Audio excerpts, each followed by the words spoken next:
Karibu mtazamaji. Baraza Kuu la Makanisa nchini NCCK limejitenga na madai ya uponyaji yanayotolewa na mhubiri David Owuor.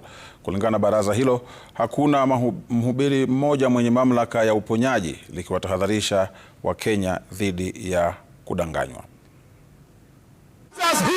Wakati Yesu anapoponya, the doctors must verify medically. Ni katika hafla hii ya maombi ambapo mhubiri David Owuor alitoa kauli ambazo zimegonga vichwa vya habari na kukosolewa na hata baraza la madaktari nchini baada ya kudai kuwa ameponya magonjwa hatari yakiwemo ukimwi na magonjwa ya kiakili katika hafla za maombi za umma. Na sasa makanisa pia yamejitokeza kusema katu hawakubaliani na miujiza ya mhubiri Owuor. We believe in faith healing. We believe it is not pastors who heal. We believe it is God who heals.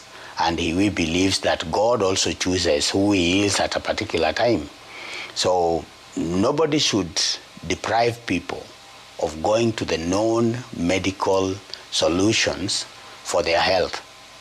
We would want to say that those who are doing it are not doing the right thing. Baraza hili likiibua upya mdahalo wa kudhibitiwa kwa makanisa na kusema kuwa baadhi yanahitaji kukazwa kamba kwa kuwapotosha Wakenya.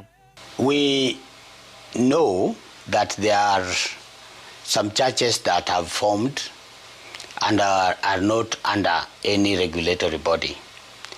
They are churches that are operating and it is a one-man church. If I'm practicing one thing and another person practicing one thing and another person practicing one thing, then we are disjointed and we may not have a common pool. Msimamo huu wa makanisa ukijiri huku tayari waziri wa afya Aden Duale akionya kuwa kila madai ya uponyaji yanahitaji udhibitisho wa kisayansi. Uchunguzi unaoongozwa na baraza la madaktari tayari unaendelea kuhusiana na madai ya madaktari walionaswa na mhubiri Owuor. My name is Elijah Ochieng. My name is Dr. Lerionka Albert. my name is Dr. Erimoy Kibet. My name is Dr. John Mureithi. Jimmy Mbogo, runinga ya Citizen, Nairobi.